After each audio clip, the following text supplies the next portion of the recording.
Oh, I got to get you on. Oh, cool. We're already on Discord.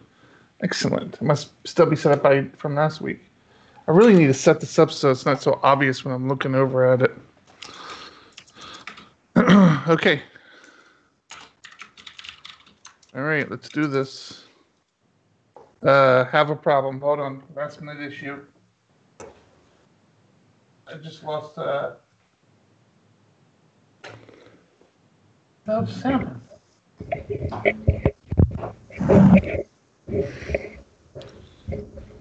There we go. All right. All right. We are streaming, so I did switch over the scene.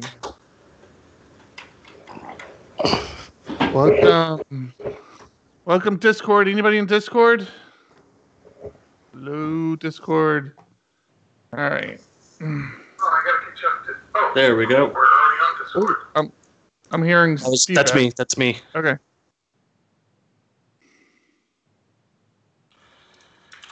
We gotta do local recording too. Let me know when you're ready.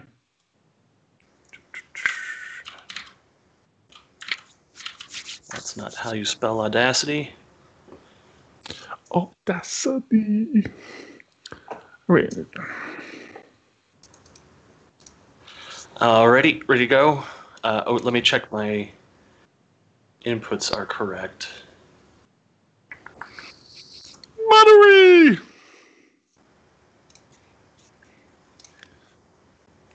We have Mr. Crumpets with us tonight.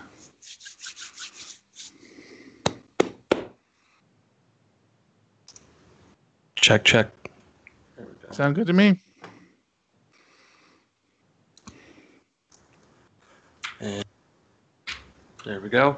Okay, ready to go. Hey, start local recording. 3, 2, 1.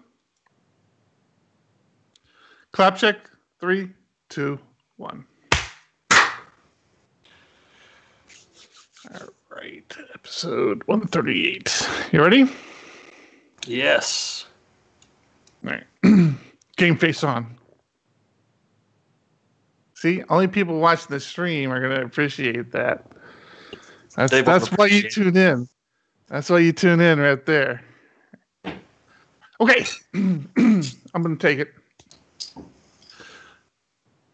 You are listening to episode 138 of PHP Ugly, the ultimate podcast for developers who are up late on a Thursday night and, really don't have a whole lot of other things to do. I am one of your hosts.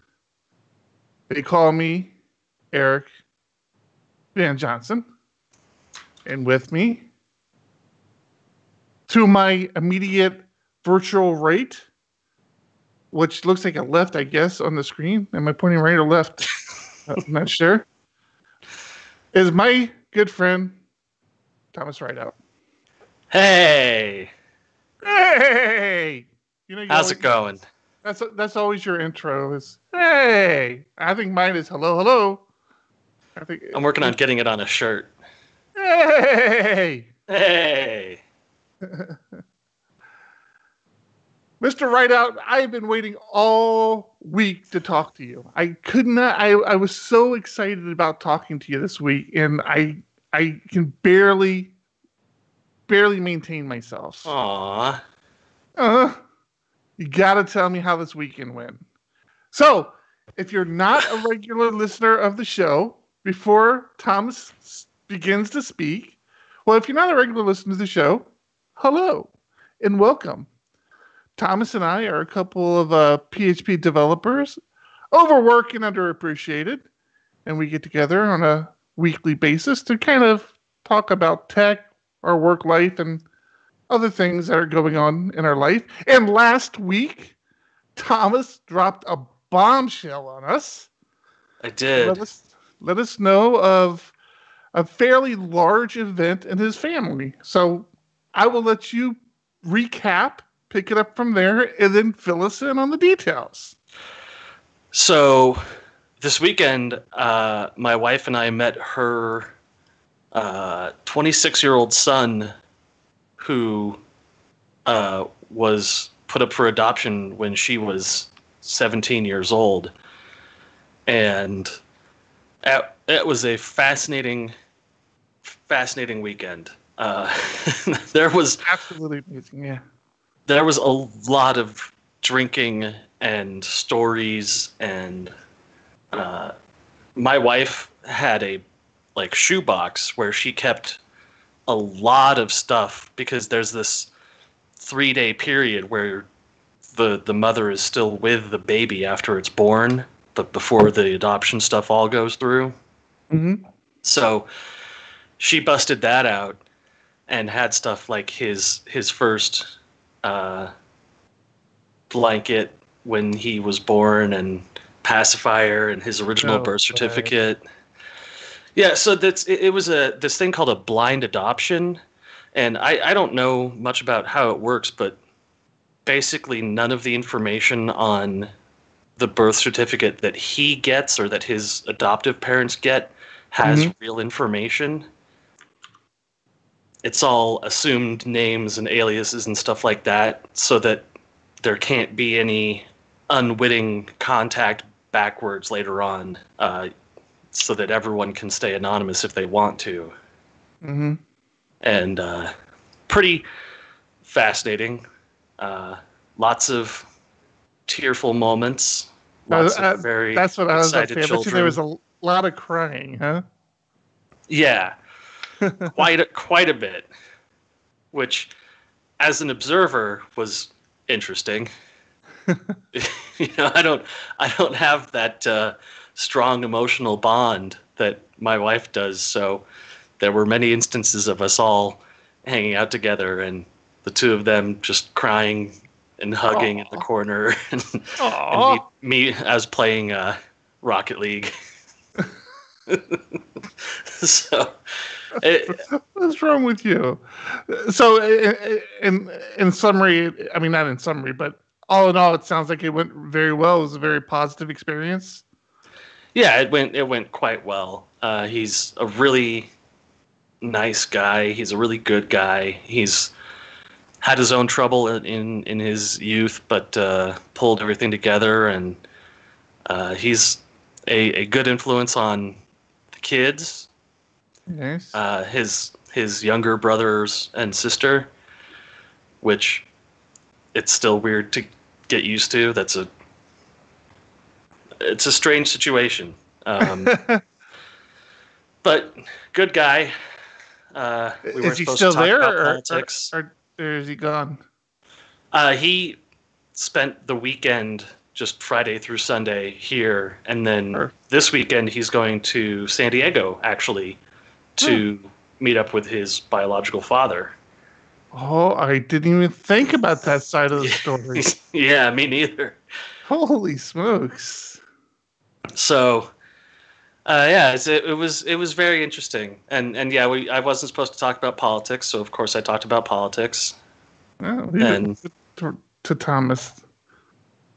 Yeah, his general comments were, you know a lot about the position of both sides of the party, which is weird. And then I was telling him, well, it's not supposed to be weird. You're supposed to know position for both parties, even if you're only really adhering to one party. Yeah. But well, that's great. So it sounds like this is going to be a regular. I mean, maybe not the flying out be a regular thing, but the connection. Like, he's part of the family now. I assume. Oh yeah, my wife is on the phone with him right now in the living room. Cool. That is the craziest thing I've heard in a long time. I applaud your wife. I mean, she's a strong woman. I tell you, she's. I think that's fantastic. And I'm glad it worked out. I really am. I mean, there were times I was listening to the podcast again, where I was from last week, where I had made the joke of, perhaps you should wait until you find out if this person's, mass murderer. I forget what I said. I said something bad, and I'm like, I am a dick, man. Why did I say that? That's like a terrible thing to say. No, it was a totally valid point, and we were talking about it with the same emotional distance that I have, which is that it's a strange situation, and I am inherently more distant from it than everyone else involved. Yeah. And so it's been great. He's a nice guy, and he's very proud of America. So all 3 of the kids now have giant flags in their bedrooms that he bought them. Nice. So it's There's nothing wrong with patriotism. I mean, I don't have an issue with that. So there's nothing technically wrong with patriotism. He's so bad. Let me cue it up. Doom and gloom. I got these buttons available to me now. I can just hit buttons. Oh, we got so much doom and gloom this week. You keep those fingers ready. Do a bunch of doom and gloom. Fuck you. We're not doing a bunch of doom and gloom. No, we have less than I thought. I want to thank you. I do want to thank you. I spent the weekend binge watching The Valley of Boom, and my God, I'm so happy you pointed that show out to me. The Valley of It's a really good show for its exact target audience, which is me and you. Exactly. Yeah. I was telling the wife, she was like, well, is this something I'd be interested in? I'm like, yeah, probably not. I mean, because there's some there's some actors in there. I mean, it's not like, first thing, I never knew National Geographic did these sort of shows. Me neither. But there's a couple of, C-list celebrities in there, and she's like, oh, I know that actor. I'm like, all right. But yeah, it's really good. It's on my DVR list now to record every week, and I would say Bradley Whitford is an A-list actor. Is that the Netscape guy? That's the executive financial officer of Netscape. Yeah. He's definitely even the guy who runs the multimedia, the scam artist. He's kind of, I mean, he's been in a lot of things. Oh yeah. What is his? I can't think of his big claim to fame, but I'd have to look up his credentials. But he's been in a lot. He's been in a lot of stuff. But yeah, great show. If you haven't watched Valley of the Boom yet, you should give it a watch. If you're listening to the show, you will like that show. I promise you. It kind of goes hand in hand. Yeah, that is Steve Zahn, who's known for the Planet of the Apes series. Is that who? Wait, that's the director, or no? That's the blonde crazy guy. Planet of the Apes series. Yeah, he played the doctor in the first Planet of the Apes, the remakes. No. He's been in other things though that he wasn't in. He was in Treme. He was in Diary of a Wimpy Kid. He's kind of a character actor for dad characters. I'm gonna have to look it up, but I'm not gonna look it up right now. I should have done that beforehand. But yeah, he's good. It's a good show, but it's like somebody who doesn't already have an interest in it. It would be like trying to get them interested in Civil War reenactment. It's right. where it's like, you don't understand. There's this reenactment is so accurate to the source material. Yeah. Yeah, but I don't know the source material. Exactly. Yeah. You got to appreciate why these guys are doing this. These people over here are doing that. Yeah. Yeah, and their coverage of how advertising worked its way into the internet is so spot on, because there were so many people at the time who were visionaries seeing the internet as an advertising platform, and it just never occurred to most other people that advertisements made sense on the internet. So, yeah, it's a good show. Big fan. Yeah, appreciate it. Appreciate that. I think it's like 4 or 5 shows in now. So I even brought on board my Canadian pals, Sean and Matt. We were talking about it today, and and I guess it's not available. I don't know. I don't know what the availability was for them in Canada, but they managed to hunt it down and queue it up. So good call on that one. The one thing I wish they went into more was some of the obscure stuff. Like, they don't talk about how Netscape was monetizing before the IPO, that they sold a subscription package for discs and CDs that came in the mail. They touched on that. I feel like they touched on that. It might be in a later episode that I haven't caught. Yeah. It was good. Yeah, but because I remember hearing them say that, I'm like, holy crap, that's right. Netscape, you used to buy Netscape in the store. And I could see the box, you know? Well, a friend of mine gave me a bunch of his old computer junk back when I was in high school. Mm-hmm. And one of the things that was in the box was probably 200 CDs with each version of Netscape on it. Because you could get that subscription where they would just send you a disc every time a new one came out. Yeah. And so he just had all of them. And my wife was asking me if Netscape is still a thing.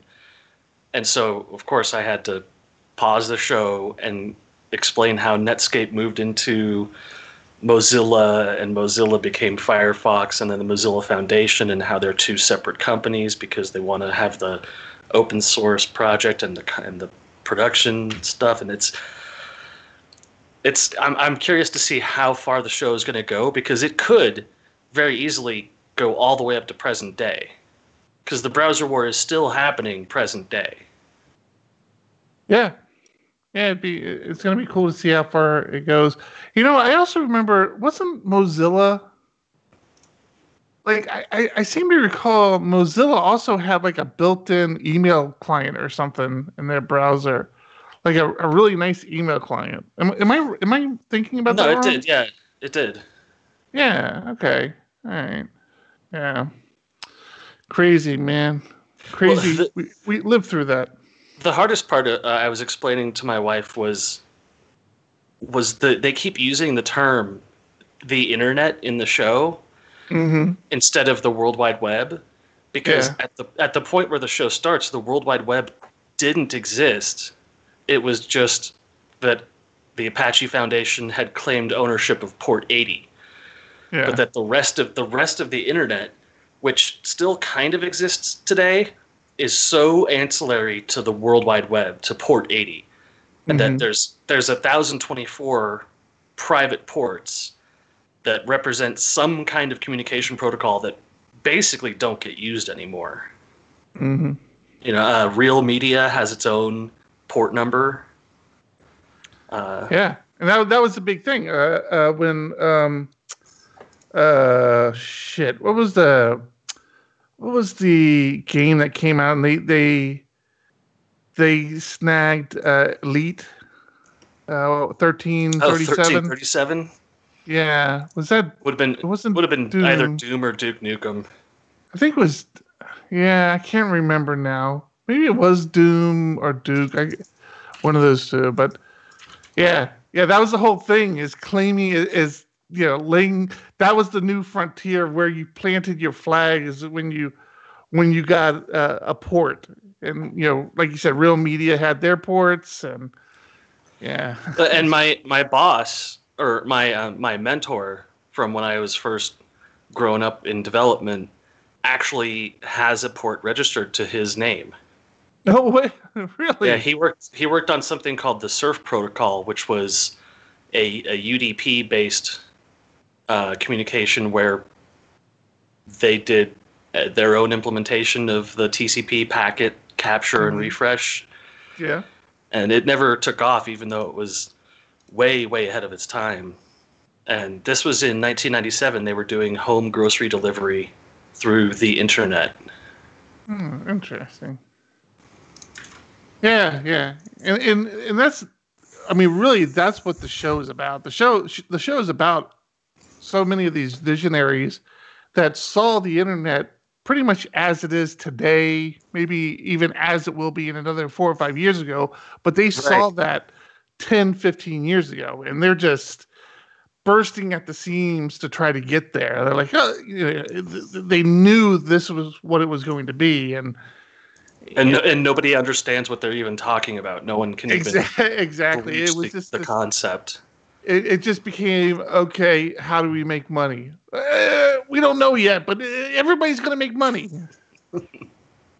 I thought the piece, the role of AOL, or the way they're portraying AOL in this was very well done. It was like, everybody thought AOL was a joke, was a piece of shit, but they were the big portal on the internet, and no matter how much you didn't like them, you kind of had to play ball with them. And then the kind of the sneaky stuff AOL did with doing a partnership with Netscape, then doing a partnership with Microsoft, then coming back to Netscape, and it was good.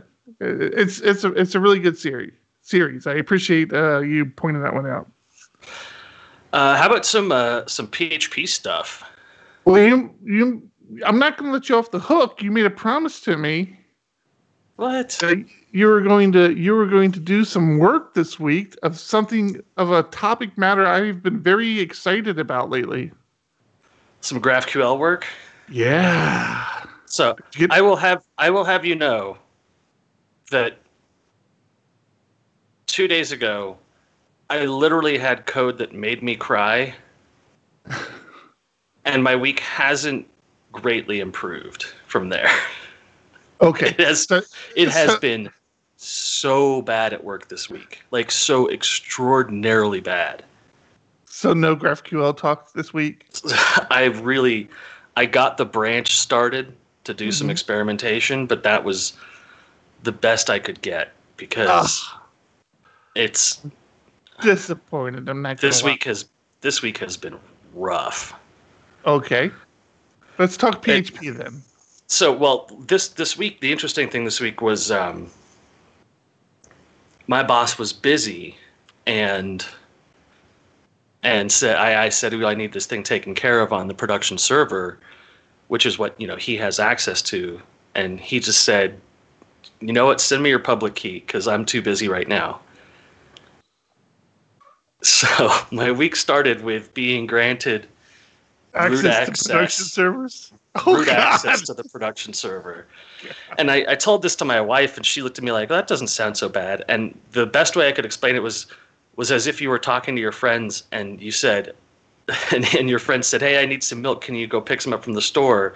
And then hands you the keys to his Lamborghini.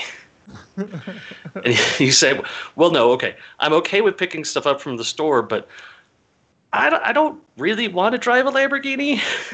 It's not that I can't drive. I don't really trust myself. I can totally drive, and I totally do trust myself, but that's an expensive car.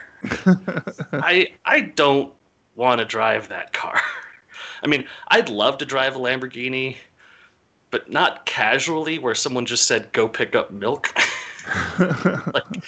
Just... It's terrifying, and so from there it went casually downhill to Redis, Horizon. This is sounding like it's going to end poorly for everybody involved. Let's get into it. What did you break? I'll tell you what. I'm done with Horizon. You're done with Horizon? Okay. I'm just done with it. I mean, again, like I said last week, it's not like Horizon does a whole lot. I don't know. I haven't worked with it, but the conclusion I came to today was that Horizon does a significant amount, and that it probably shouldn't be used in a production environment as a product that was developed by somebody who doesn't have experience or has minimal experience in these fields. And then now you're confusing me a little bit. So Horizon is the Laravel package used to manage queues, right? It does two important things. So it manages a supervisor that controls job execution, queuing, balance, auto restarting, just job processing. Like threads for taking a job, processing it, handing it off to the next step. And then the other part of it is the interface for your queues in Redis so that you can see what's going on, tag things to monitor them, and get sort of analytics out of your queues. So before you go on, I mean, how often do you actually go to the interface though? Because if you don't use Horizon, you almost never use the interface for your queues. I mean, that's the issue, is that it's been on my screen, one of my screens 24/7 this whole week. Okay. Because so what's your issue with it though? I mean, I'm still a little confused because it seems to have a very simple job in my head. So I'm a little confused at, what, like, especially the comment you made about this probably isn't something that should be used in production. Like what happened? The first issue I ran into was that Predis, which is the PHP Redis interface, right? It's a PHP written library. So it's just a thing that you tack on that opens a port and executes what it's told through the port that it opened. Mm-hmm. But it throws out an error every 2 seconds about not being able to access the Redis host. Don't know why. I say that sounds like a configuration issue, though. It is, but okay. we're that's again not trouble. a Horizon issue. Well, we're having trouble nailing down what the configuration issue is. But then on top of that, Horizon is, from what I can tell, built to be run on a blank system and not modified as far as the driver it's using. So we identified a problem in Predis and ended up switching over to PHP Redis, which is a compiled C library that sounds like that might have been a mistake. Well, it's much, much faster. We immediately saw an improvement. The problem we had there was that the way Horizon ended up serializing its monitoring tasks into Redis, mm-hmm. they were not abstracted away from the implementation of Redis. So all of a sudden we had jobs that were executing that started throwing exceptions on undefined methods because those mm-hmm. methods were unique to PHP Redis versus Predis. So you can't just switch drivers and have it work. You have to flush the entire system. Yeah. Okay.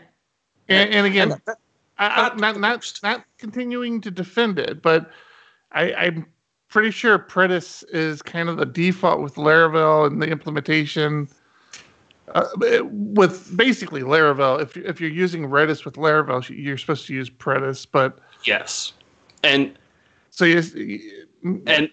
after scouring many forums, it turns out that Predis is basically small sites with very low workloads. If you get into heavy workloads, okay. So now you get more now you get into some more meat of the issue. So yes. So again, maybe not. I don't want to put words in your mouth. I just want to make sure I'm following you. Maybe not so much a problem with Horizon as much of a problem with the Predis package you're using and the scale that you were trying to, the scale of the queue you're trying to manage. Yeah. So we're still not into the Horizon being an issue part. The part where Horizon itself became yeah, this is just Redis and me having to learn the Redis language, which is ultra strongly typed. I don't know if you've ever used Redis CLI, but you can't just get something.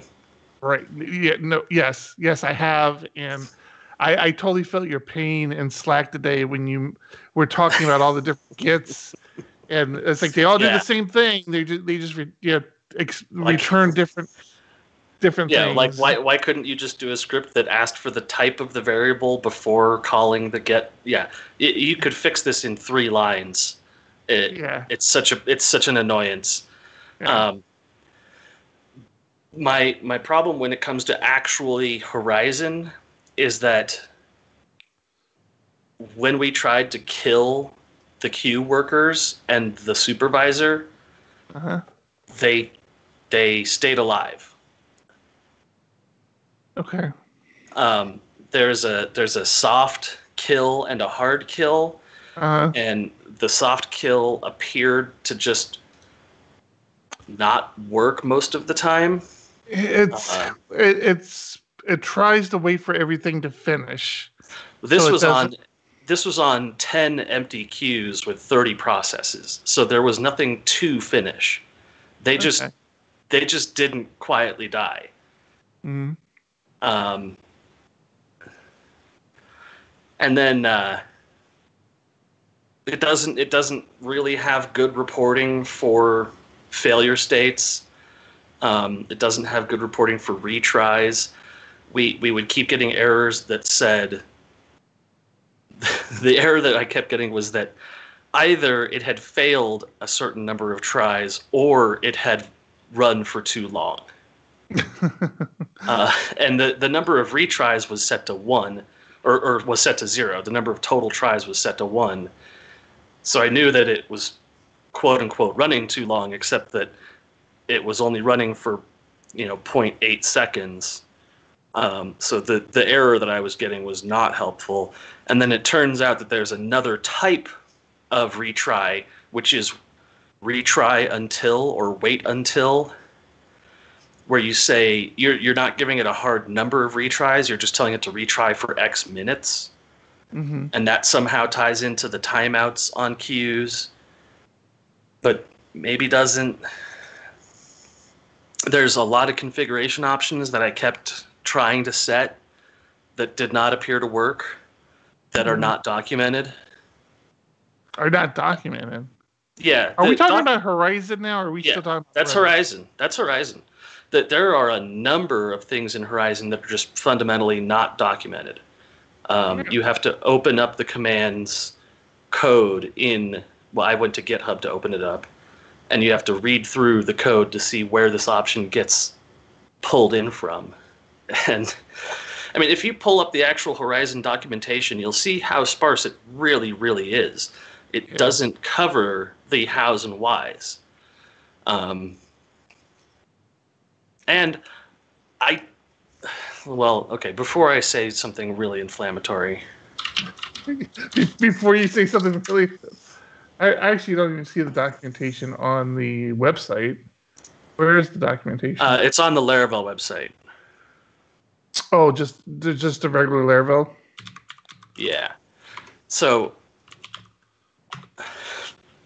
we're gonna get so yelled at. Well, I'm gonna get yelled at for this, but we get yelled at on a regular basis. What's the problem? I don't understand.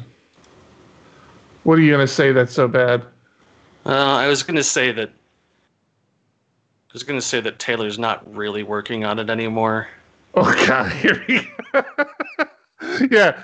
That was the thing that got us slammed the last time. What were we calling abandonware? I think it was this. It was this, right? No. Abandoned. It was something else, I think. It was something else. But my issue is that if you look at the commit log, there's a whole lot of approved merges by Taylor that were written by friend of the show, Michael Drinda.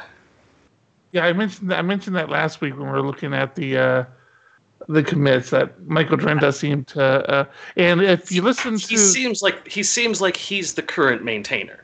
I think that's a recent change though. I caught wind of, I guess they do a podcast. Just saying, I don't know.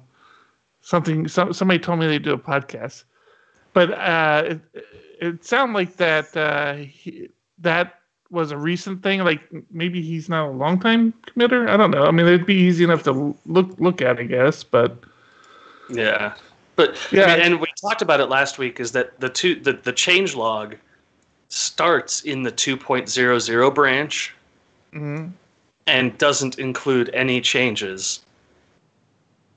Right. Yeah, we talked about that last week. Yeah. And it's the current changelog version is v2.0.0, but the currently tagged version is v2.0.3, which to me is like, well, you dropped the fucking ball then, didn't you? Because there's 3 missing changelogs. So yeah, he's only got I don't know if that's his total or not. I see 9 commits here. I don't know if that's just that one. Yeah, no, he's got more down here. I don't know. I thought there was a way you could see how much the individual person contributed to a project. But in the end, what it came down to for me was I'm looking at Beanstalk D, and it's like solid years and years and years of development and support and community. And I'm asking myself, why are we running Horizon? Because Horizon is a front end for a brand new job management system, right? And like implementing a brand new job queuing, task scheduling system on a production system like what we have was probably a dumb idea. But okay, so this is where you keep losing me, is because maybe I'm not understanding things correctly, but Horizon just monitors your queuing system. The implementation of the queuing system is still part of the Laravel application you deployed. Am I not correct there? We didn't use Redis for queuing, and I think most people didn't use Redis for queuing until Horizon. I think when you looked at queuing solutions pre-Horizon... All right, I see what you're saying now. So you made a decision to use Redis based on the fact that you wanted to use Horizon to do the monitor. Right. Am I understanding that right? Right. We wanted Horizon because Horizon... Now, it doesn't just do the monitoring. It schedules and maintains task executors. And that is a vital job for a queuing system, is the management of the queue supervisor and jobs. And this is a brand new system written in PHP to manage multiple threads executing indefinitely, which when you say it out loud sounds like a bad idea. Yeah. You know what I mean? And you look over at something like Beanstalk or Iron or RabbitMQ, and you go, oh, these are really fully feature complete, developed, supported solutions. Why did we choose this one? Right. And I can tell you the reason we chose this one was the Laravel Glimmer. We just looked at it and went, ooh, new pretty Laravel thing. That's a nice little phrase you just coined there, Laravel Glimmer. Yeah. Wait, it had literally 3 months of hype behind it before it was released. And we got so involved in what it could do and does that we stopped looking at other solutions that are 15, 20 years old, supported by open source gurus, and have front-end interfaces that have equal development time behind them, running in languages that are far superior for long-running tasks and that kind of thing. Right. And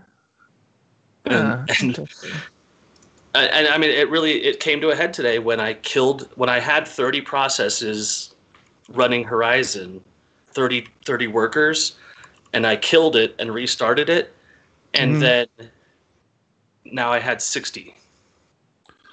So we got friend. I'm actually blown away to find out that well, I mean, you're in Discord, you're showing up on the screen, so I'm just going to go and say your name, Tony, but that he's listening, but he's asking what kind of queues are you running, right? So we run queues for a large number of things on our site that we don't want to process or that don't have an immediacy to their process. But the big thing that we've been running is an image converter. So we take an uploaded image and crop it, watermark it, and then cut it up into 40 different asset sizes. and we have 30 of these images per scene on the site, and we have 12,000 scenes. So it's a lot of jobs. We run one queue or one job per scene to handle what it ends up outputting is roughly 150, I think, to 200 images. But it's a beefy workload. And that's where Horizon started to confuse me, because we'd have situations where the queue count would go up instead of down. So I'd load up 12,000 jobs, and I'd end up with 13,000 jobs after a couple hours. I think Horizon is retrying jobs, and because it retries it, it duplicates it into its system and double counts jobs that failed.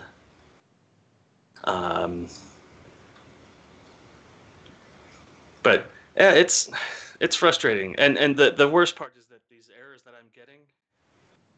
If you look up the specific error I got earlier today, there's only one result on Google, and it's in Chinese.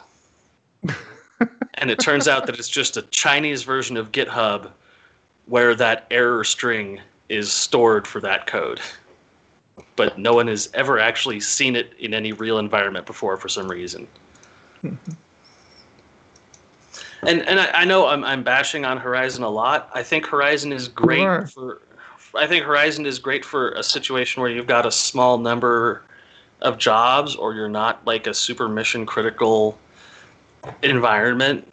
But man, who do I reach out to when everything seems broken and none of the exceptions make sense?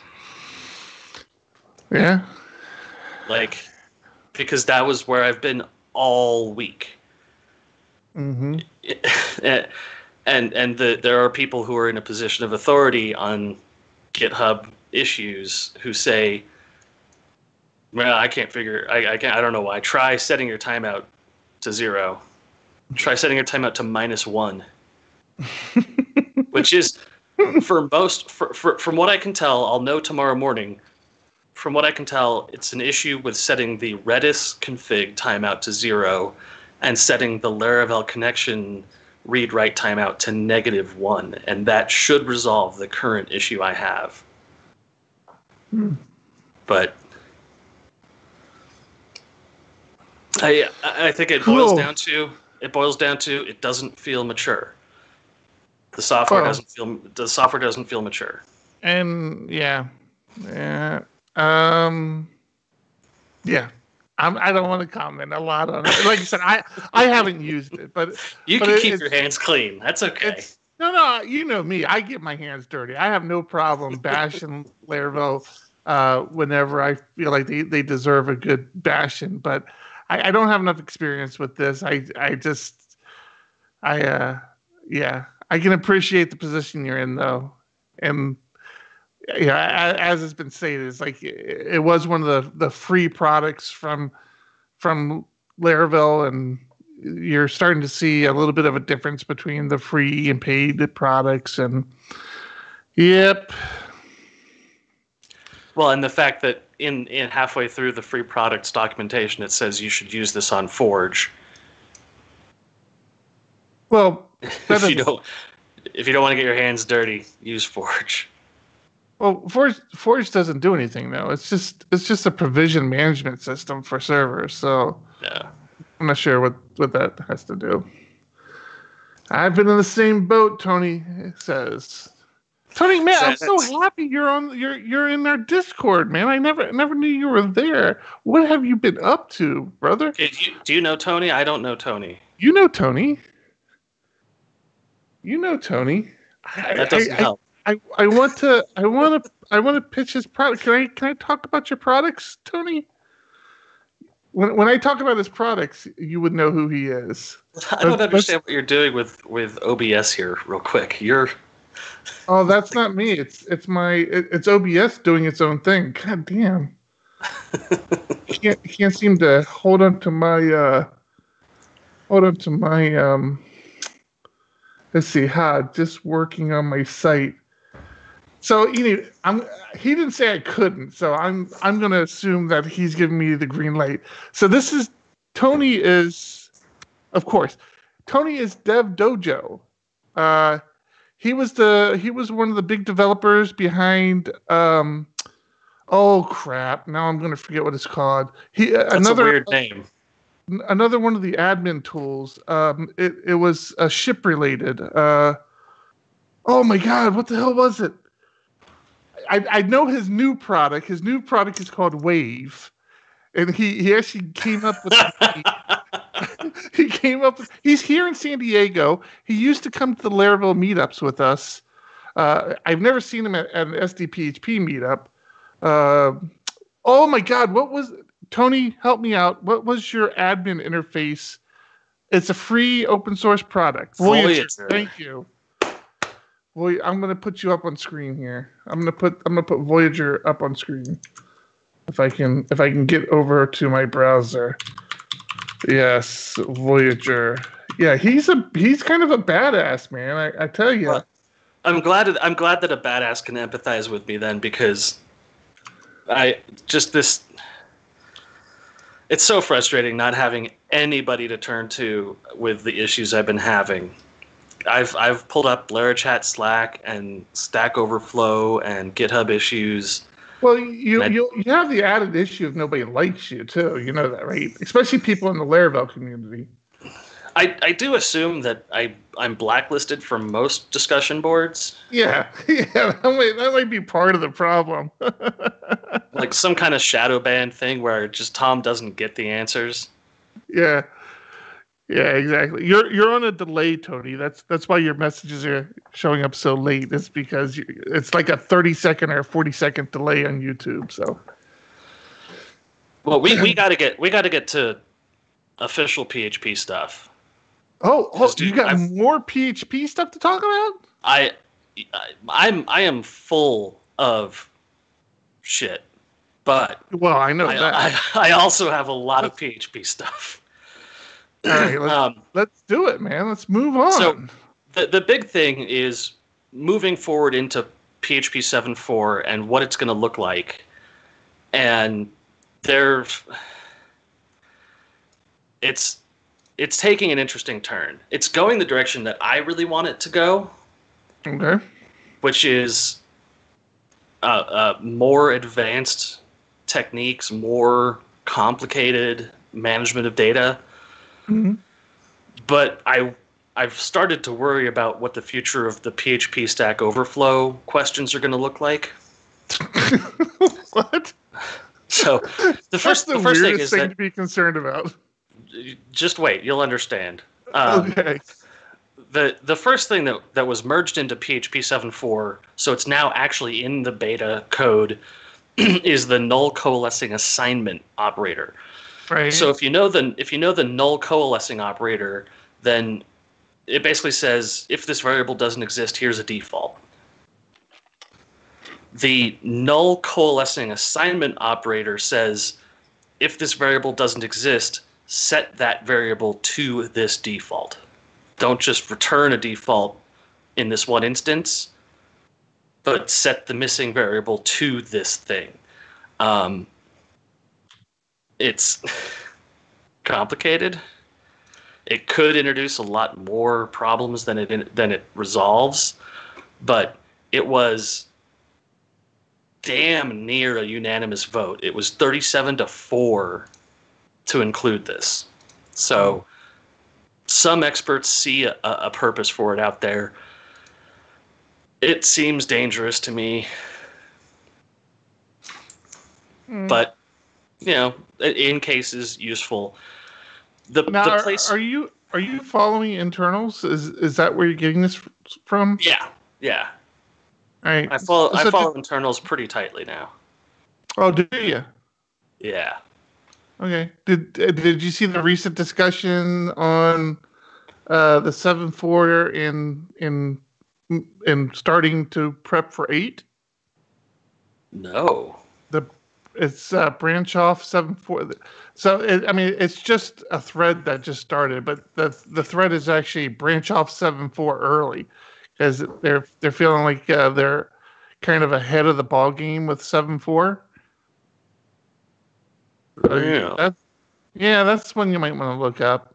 I've been following that thread recently. It's just a discussion right now, but it's a good discussion. I don't know. Well, here's where things start to get messy, though, is that a couple days ago, there was a contested vote for a feature called FFI. The vote was 24-15.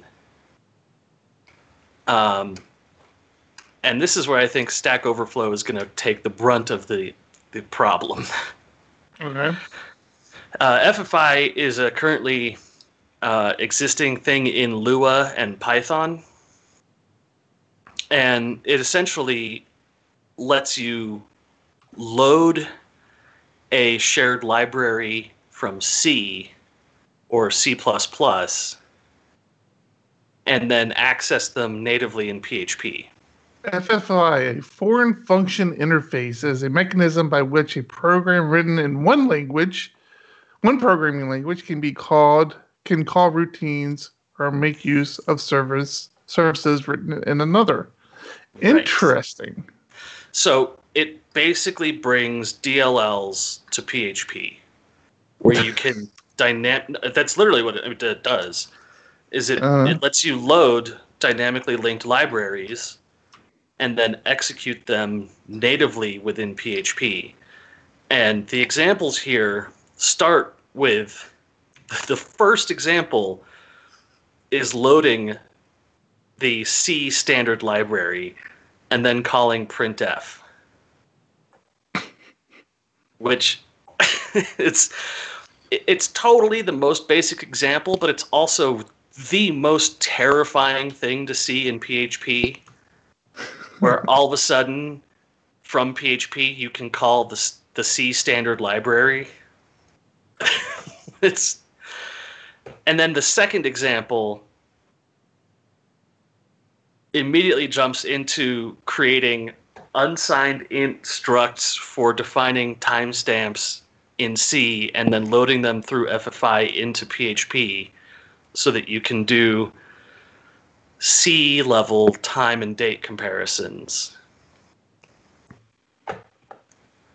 But I can see so fast Stack Overflow going from I have an issue in PHP to, well, you should just include the C library that does that thing much better. Here's how you do that.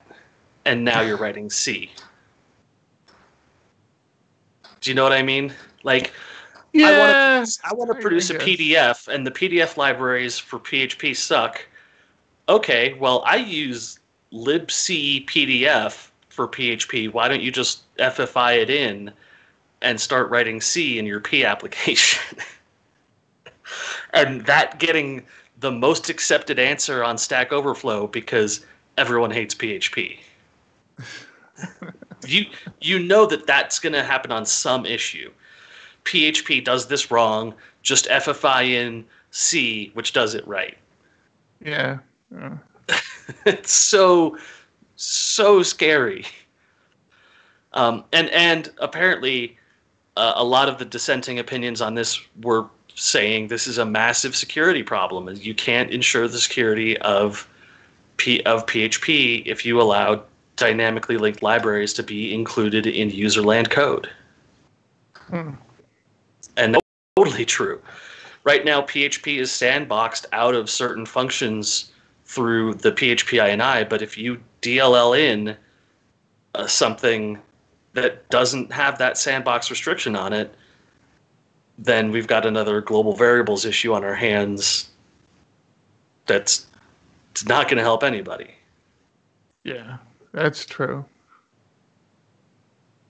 I don't know. I mean, but you say this is already being used in Python, right? It's a Python FFI or Python CFFI and Lua JTI FFI. Mhm. And yeah, it is. But I would say that the maturity of Python developers by default is higher than the maturity of PHP developers. Is that racy? Yeah, I mean, I think it's valid though. There's no WordPress for Python, is what I'm saying.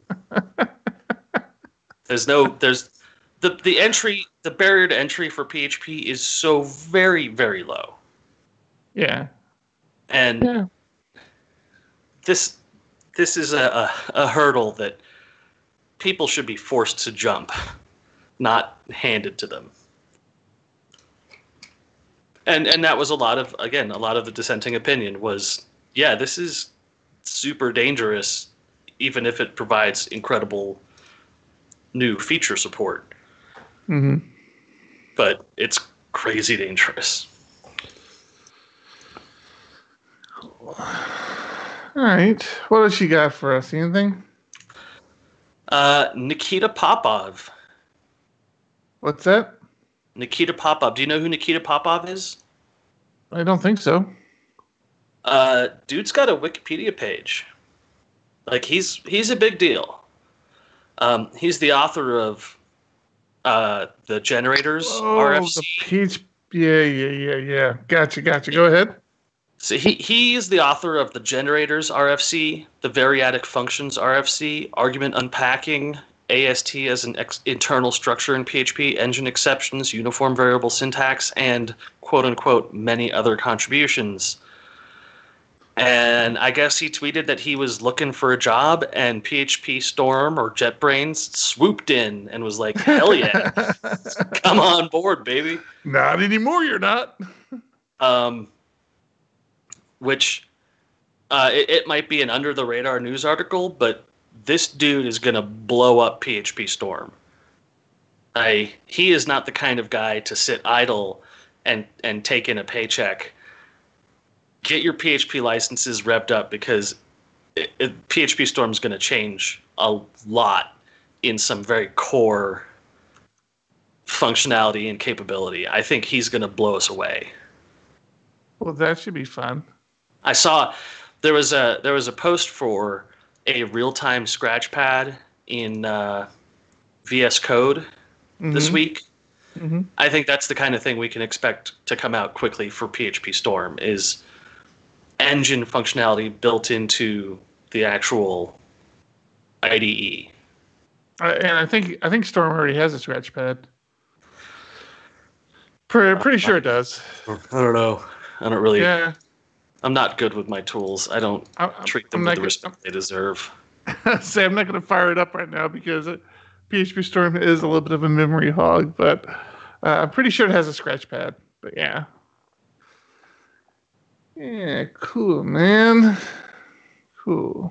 So I think that's going to be exciting. I really want to keep my eyes on what he does with an IDE, seeing as he's contributed so much to the core itself. And then the last PHP thing for me before we get into the badness, which we share the badness this episode. Okay, then I know where you're going with that, and that's PHP related too. It is, but it doesn't get its own title in the footer of the video stream. The creator and maintainer of Xdebug, Derek Rathens, published a really under-circulated blog post about the Xdebug experience, which properly named would have been the future of Xdebug. Okay.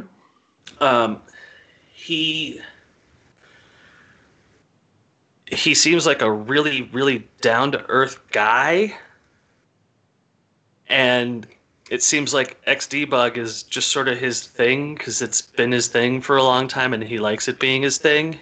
Mm-hmm. But he can't really afford to maintain it in the way that he should and would like to. He's aware that it's very difficult to set up sometimes. Doesn't exactly think that that's the fault of Xdebug, but the tools that surround it. Mm-hmm. He is aware of issues with skipped breakpoints in PHP. He's working on getting it 7.3 compatible. Talks a lot about how opcache can compile away a breakpoint so that a breakpoint gets skipped because you just sort of wrote it poorly in the first place. And he writes a lot about internally what it takes to maintain Xdebug. And then at the very end says, at the very end, what is a 10-minute read says, but, to maintain this, I kind of need money, and I'm having trouble getting money. So if anyone has any thoughts, and then leaves it at that. He's not, like, we ask more of our Patreons than he does, which is horrifying. He drops a link to his Patreon page. I really suggest that people check it out. Xdebug is such a core component. He's trying to build a lifestyle where he can maintain it and do the work that we all appreciate him doing. Can a Patreon page support another Patreon page? Can we funnel him some of our Patreon money? We'd have to do a sponsored. We'd have to create another Patreon account to do a shadow sponsorship or something like that. I don't know. I don't think you do. I think you can actually do. I have to look through the interface. You might actually be able to do that. If our listeners, I'm pretty sure you can't, because that would be a tax problem, like a big tax problem. Yeah, you're probably right. I'll check it out. I'll check that out. That's cool. It's a nice read. He's a really nice guy. Literally, he responded to every single comment on the blog post. If you go into the comments section, people are talking about what he could do and shouldn't do and their experiences. And at the very least, he acknowledges every single commenter saying, thank you for your comment. Mm-hmm. It's surprising. Mm-hmm. I heard he's a good guy. I don't think I've ever met him, but I've heard through the community that he's one of the better people that you'll meet. Just very genuine person. Yeah, he seems from this very nice, and he deserves support. So if you've already maxed out your Patreon donations to us, then he's a suggested person to move on next to. If you haven't, do we have a max Patreon level? Yeah, we do actually. We really should. We shouldn't allow people to overextend themselves. No, yeah, we have a max, and it's the bar is set pretty low there. Trust me. Yeah. Hey, here's a guy donating $100. That makes me feel really, really bad. Yeah. We have a new Patreon. Oh, really? Yeah. You pulled the Patreon page up. I didn't see it. Bottom left. I'm gonna let you pronounce it. He's a regular in Boss John. Yeah. Or would it be Boss John? He jumped on board. He doesn't sound like he's in the continental U.S., unfortunately. So I don't know. So many of our Patreons are not in the continental U.S. I got to figure out a way to get them their swag. Again, I think that's for tax purposes. Yeah. So thanks all patrons for contributing to the show. We appreciate that. Okay, we got to do it. We got to do it. You get to do it. You get to kick off Doom and Gloom. I don't have a Doom and Gloom. I don't have a Doom and Gloom. What you call it? You most certainly do. No. I know the article you're talking. Oh, you don't have a card? Yeah, I don't. I have an OBS card. Yeah, and actually, you already moved it over. Yeah, that's perfect. Let me pull it up on. Here we go. Let's pull it up here. This is a good start, I guess. Oh man, So this one was ugly. I mean, not ugly, just kind of like, oh, really? Let me bring that down a little further. Okay. So it looks like someone hacked the PHP Pair website. And if I read the article correctly, they actually repo got as in. well. Huh? The repo as well. Okay. Oh, I guess it would have been. You know more about this than I do, then.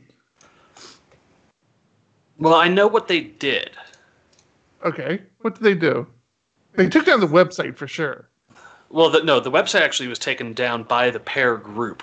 The website was kept up by the hacker, and they issued a version of something called gopair.phar.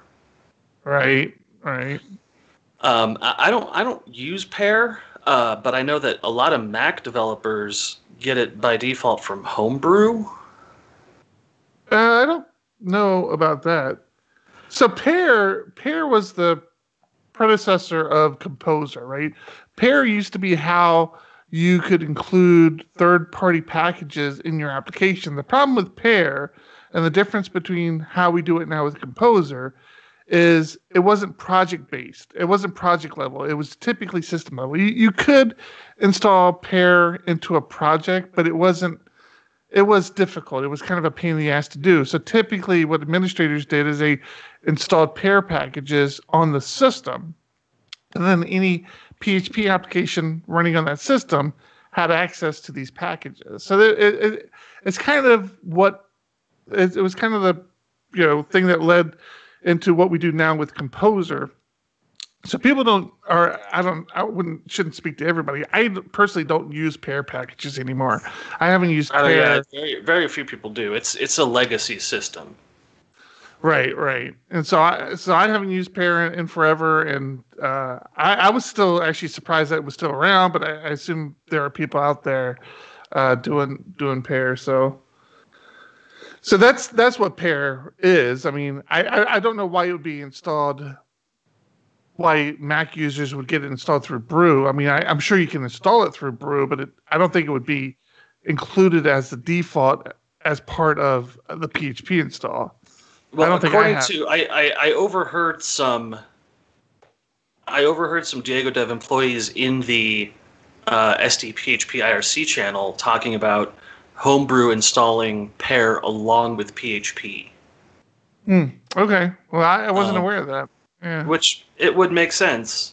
I don't know if it's true or what version, if it was a known good version. But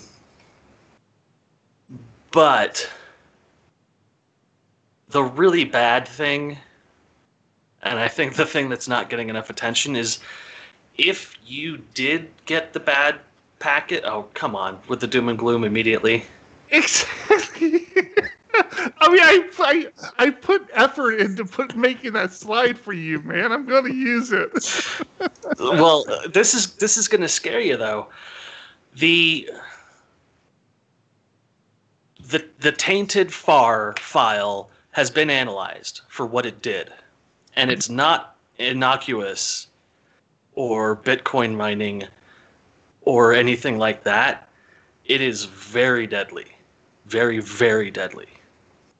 It is a reverse shell into the computer running it. I hate those. So if you don't know what a reverse shell is, it's the same as when you have a terminal open and you SSH into a server, except the other way around. So that if my client machine is listening for SSH connections, then it will just allow a new window to pop up with a root terminal to your computer.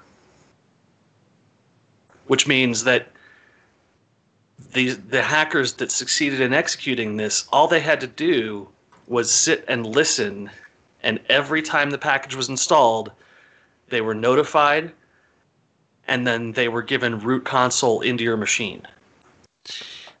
So they can, from there, privilege has been escalated to the permanently compromised level. If you have been compromised by this vulnerability, your machine cannot be recovered outside of a system wipe. There's no way of knowing what was done. There's no way of ever recovering any of the system level stuff. It's just you're screwed. Wipe the system, back up your data, back out of the room slowly. Really, I can't express to people enough how bad a reverse shell root vulnerability is. It is the worst. Do you know if there's any way to know if your system's been compromised? Do they have any mechanism in place right now to kind of identify that? I don't see a mechanism, a simple mechanism. The real relieving thing is that this is not the pair installer package. Mm-hmm. This is an ancillary package that doesn't appear to be run that often. Mm-hmm. That's the other thing though, is that I can 100% guarantee you that the first thing that they do to a compromised system is cover their tracks and install a valid version of the pair Phar. That's it. Once you're screwed, you're screwed. Hey, there's no way of knowing if you were compromised. You have to figure out if you got forced, if you got Go pair installed and updated and then executed, then flush your system. But don't think that because the current version that's installed on your machine isn't compromised, that your system wasn't compromised, because as a hacker, the first thing you do is eliminate all signs of having been compromised. Yeah. And I highly, highly doubt that they will ever find a version of this vulnerable package in the wild, because the first thing you do in the wild is cover your tracks. It's possible that versions of SE Linux could figure out whether or not they were compromised. I don't know what the recovery path for this is. I mean, I really don't. Like, that's the part that really bothers me, is that this vulnerability, this exploit, does not properly explain how seriously it compromised the system. It compromised it in the worst possible way, to the point where you're probably running an unofficial modified version of the Linux kernel that is reporting the wrong version and hiding file system. Like, you're fucked in ways you can't imagine. I think we get it. Yeah. It's really, really scary. A reverse shell with root access is the worst thing that can ever happen to you. Yeah. All right. Well, I got some positive news. Oh, yeah? Yeah, I need to update our Patreon list. We got a new Patreon now. As we speak. As we speak, we have a new Patreon. Boom. Just like that. Boom. Look at that. New Patreon. Good. Tony, thank you so much. Tony. I feel bad. He'll cancel his subscription as soon as we keep saying that. Hey, huh? Tony. Like, he's one of those guys that, like, I feel put me to shame, because I'm so big on open source and doing stuff for the community, and it's guys like him. They just kind of mosey in and whip up this, like, massive open source package and just put it out there. It's like, oh yeah, I made this, and it's like, son of a bitch. So I only hope to get to their level, or just kind of almost to their level on a coding. It is a little humbling sometimes to have people who have something to show for themselves. I tell you, people like Tony, Matt up in Canada, he's another one. These guys, they whip out, like, these projects in open source, and I'm so envious of that skill set. I can barely get through my workload, and these people, they just, I don't know. I don't know how they find the time. I don't know how they have that skill. I don't know. I can never stay focused on my little side projects long enough to do anything that's substantial. It drives me nuts. All right, I have to take 2 minutes. Keep the listeners entertained. What? What am I supposed to do for 2 minutes? We're almost done. Tell them how annoying it is that I keep doing this. That always seems to work.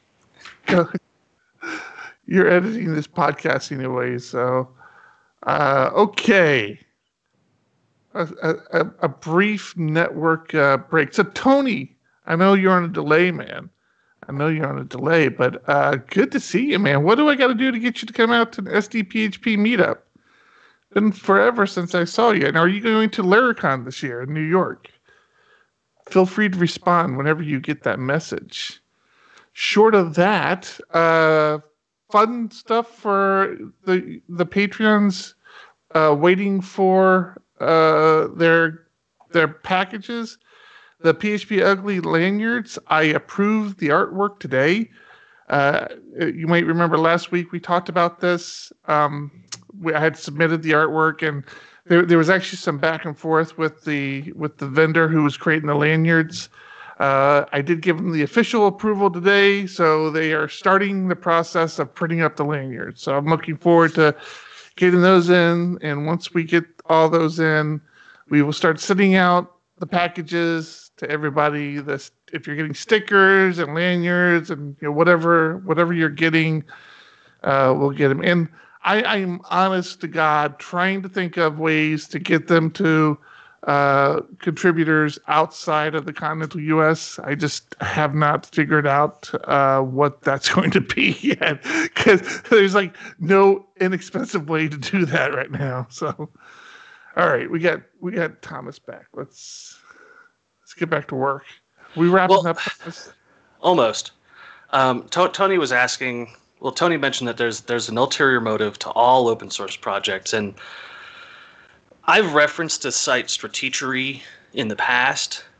Mm-hmm. I cannot endorse this enough. It's a guy named Ben Thompson, and he is the smartest writer on topics of open source and the business of internet stuff. I mean, the guy is Stratechery. I just heard it. Like, I heard you say it, and then I pulled up the website, and I realized I saw it. I'm like, oh God, that's so funny. Stratechery. All right. So here's the thing: is that I've been following this guy for almost a year now, and the articles are long and deep. The guy knows his economics. He knows his technology. It's incredible work. But it doesn't come up in the podcast much because it's so deep so fast. It's hard to get into unless the podcast was about the article, which is literally what his podcast is about. Yeah. But he talks about in this article, AWS, MongoDB, and the economic realities of open source. He talks about a license that I've never heard of called the SGPL. That's a new one on me. I don't know what that is either. The SSPL. This is a license that MongoDB created, and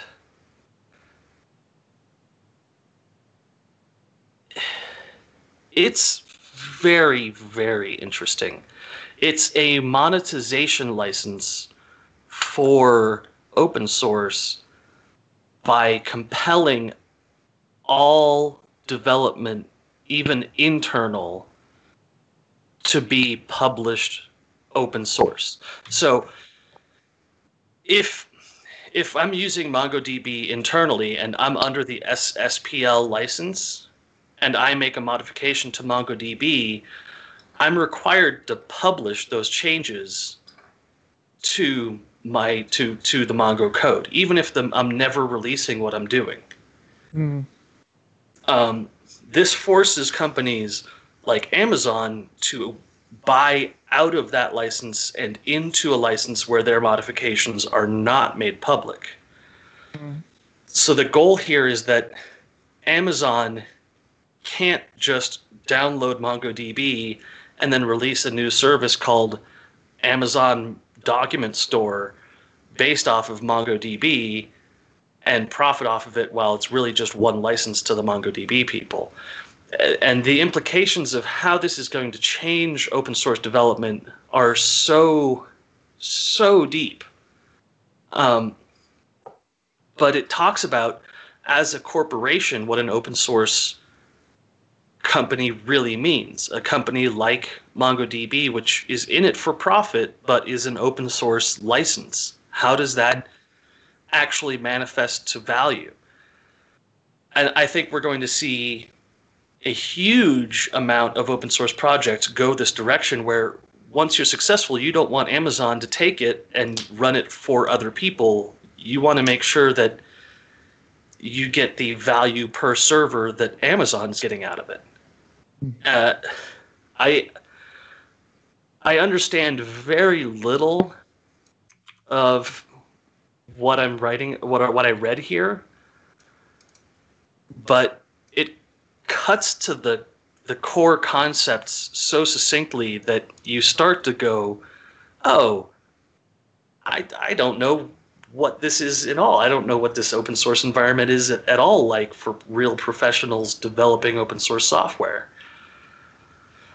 It's a fascinating read. I really recommend everyone check out Stratechery. Their latest article is about Netflix announcing that Bird Box had 45 million viewers. I'm sorry, 80 million? No.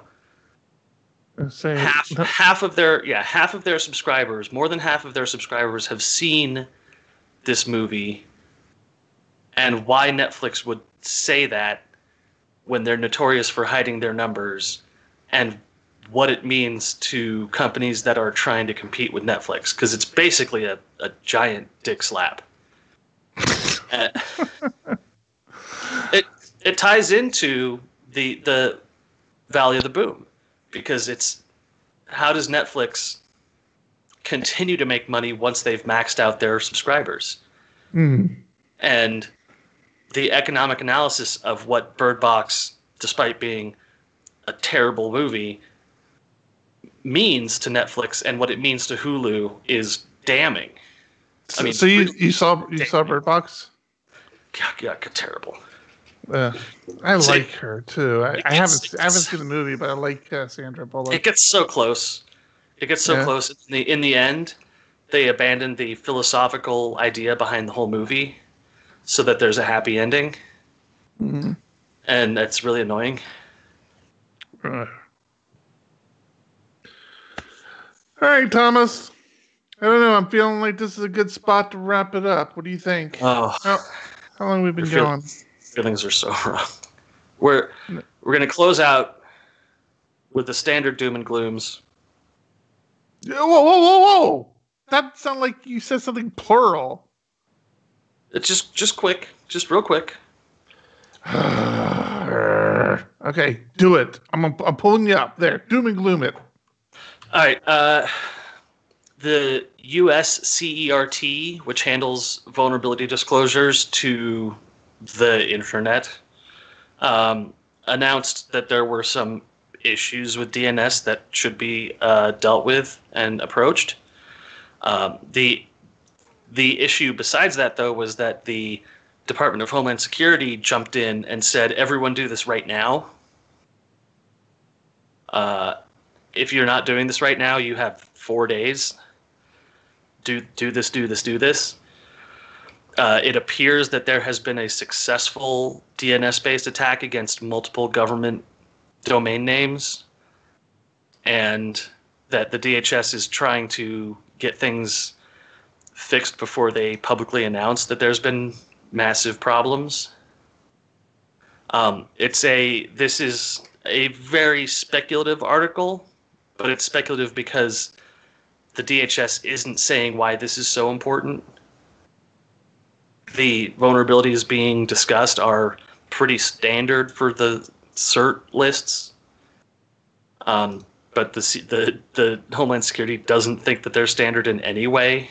And companies like FireEye are looking at their logs and saying it appears that over the last 6 months there have been massive attacks on the DNS systems of the U.S. government. But we're still just not quite sure what exactly has happened. So prep yourself for a stupid level of security failure at the government level.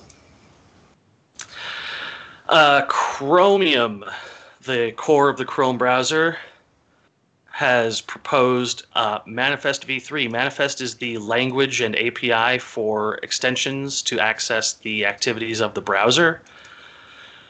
The newest Manifest removes an API call called Web Request API and replaces it with something called Declarative Net Request. The thing about Web Request API was that it was given permission to receive traffic before the browser received it. So you could write a program that checked for the security of a page before the browser loaded the page. The replacement, Declarative Net Request, does not do that. It allows you to inspect information after it's been processed. So if you're running basic ad block on your machine, then it will load the image request, or it will load the HTML request and then block elements from being loaded next. But it can't do in-depth analysis of what's being loaded before allowing it to fully load. uBlock Origin and uMatrix are more advanced ad blocking tools that check for what the content of a request is before allowing the browser to load it. This new version of Manifest would not allow that kind of behavior. A lot of people are really upset, and it requires the rewriting of a ton of extensions that deal with media control, media restriction in Chrome. So people are upset about that. Finally, did you delete something? I had something. No, I didn't delete anything. All right. Finally, it's been a while now since net neutrality was destroyed. The promises from Ajit Pai that it would improve competition in infrastructure, outreach to remote locations that needed internet infrastructure provided, employment, competition. The reports have come out that none of those things are true. In fact, they've been the opposite. The investment in network infrastructure has gone down. Thousands of people have been laid off by Verizon and AT&T, and it looks like competition doesn't even matter to these companies whatsoever. They are literally separate markets. They know it and don't care. Are you surprised? Because I'm not surprised. Nope, not at all. Kind of told the world that. Right, but the concern here is that we're in an era where politicians can openly lie for money, and all of the experts in the field can say that guy's lying, and there are no consequences. Yeah. Exactly.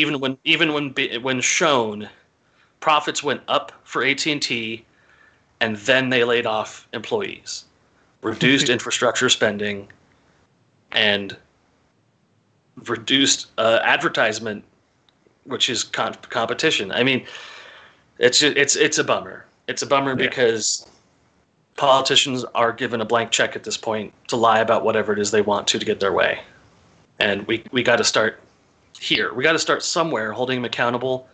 Net neutrality is a good place to start as any. All right. Gloom, baby. Doom and gloom. I burned through it quick. That wasn't painful.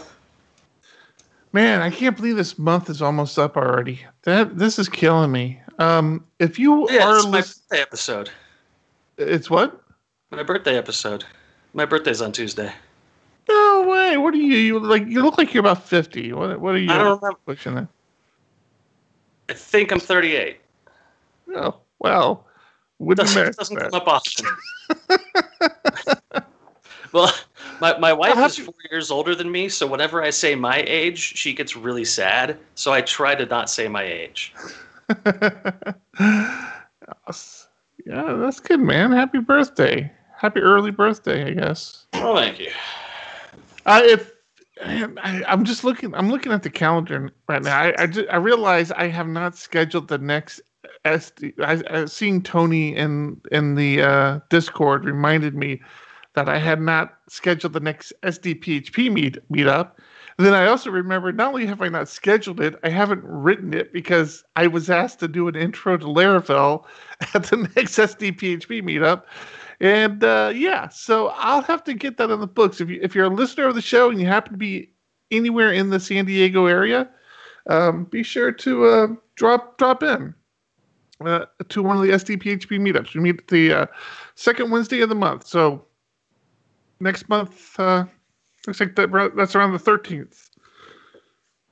Yeah. All right. And besides that, hey, find a way to motivate yourself. Find a way to do the thing that you want to do. I've been dealing with self-motivation a lot recently, and things that I want to work on that I just end up not working on. There's a lot of tools out there to do it. If you want to be a better developer, then find the way to be that. That's it. If you're a developer, just keep coding. Just find something to code. I mean, yeah. That's the great thing is I don't know where our truck driver has been lately. I haven't been spending a lot of time in Discord, but I mean, yeah, if you're a truck driver, if you're a sous chef, you can be anything and still be a developer. I mean, some of us are fortunate we're able to make a living off of it, but it's really an art form, right? I mean, it's a way to express yourself. Yeah. And if you're interested in developing a presentation on GraphQL, feel free to send it to my way. I'll give you a good proofread. I can probably help you with that. FYI, I'm gonna toss that out there. All right, Thomas. I think I'm going to call that a show. You have been listening to episode 138 of PHP Ugly. I'm Eric Van Johnson. I'm Tom Rideout. Keep it ugly. I'm not going to sing this time, Thomas. I know. I just got music in my head going. See, I think I gave you shit about it when you did it last time, and knowing that if I did, you wouldn't do it again, which makes me sad now. I forgot to put the Patreon page up as we were signing off, so I feel bad now. But I did have it up a good amount of time in the show. Oh man. Well, I forgot to tell you my new editing trick. We're still streaming, just FYI. Yeah. What's I wasn't your new picking, I was just rubbing. I was just scratching and I wasn't really enjoying myself. It's just an itch. I figured out that the outro with your daughter, I can line up the end of the Justin Marr song with the end of the outro, and I don't have to cut it because I can do a fade in over like 5 minutes of the whole song, and it sounds way better when she cuts at the end. It sounds really good.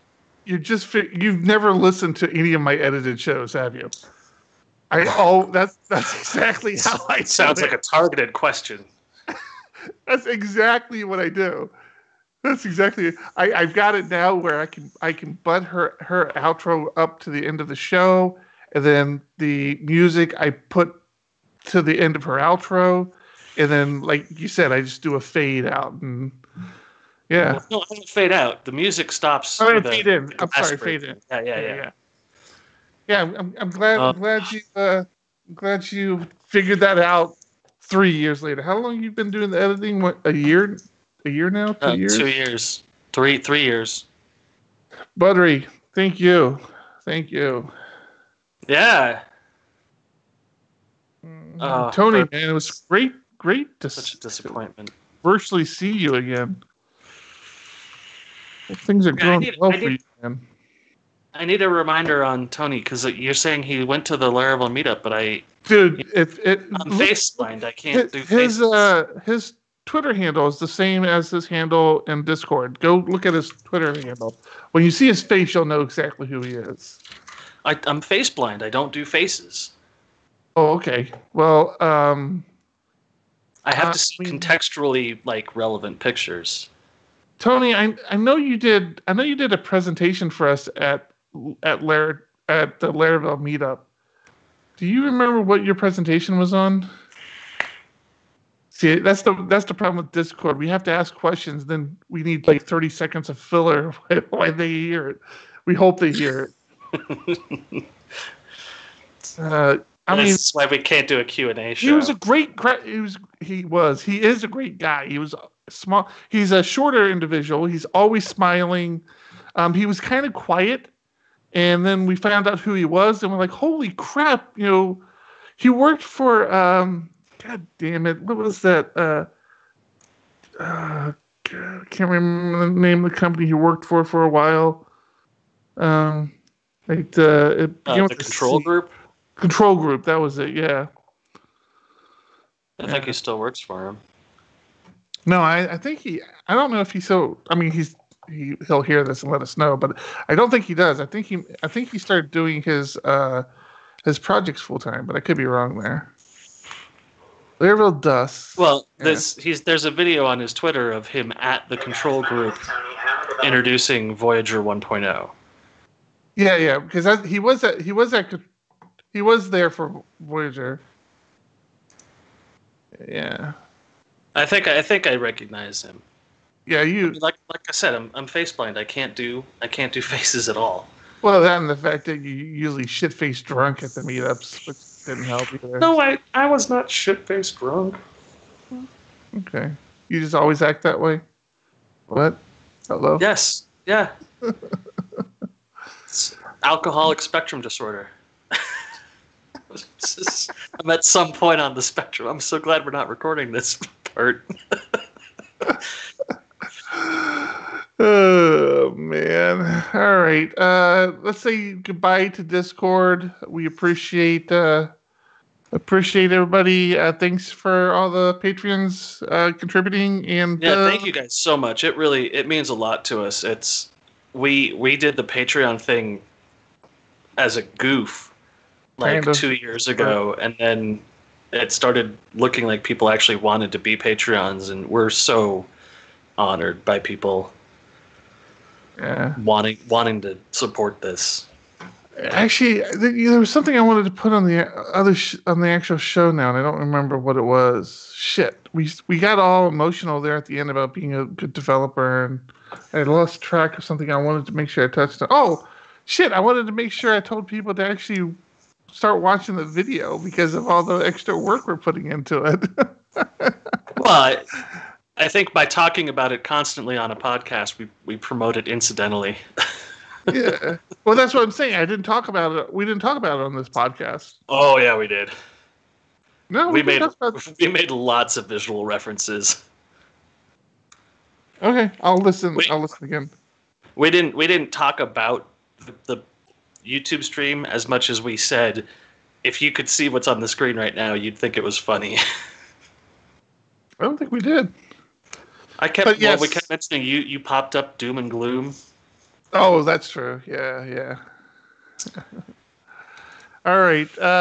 And for people who do watch the podcast, if you happen to stumble onto this video, this is all extra stuff that we cut out of the audio podcast. So that's why we keep streaming to give people watch.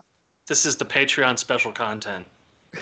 Which you don't have to be a Patreon to watch because anybody can watch it. But yes, if you watch the videos, you get a little extra insight into our psyche, and we apologize for that.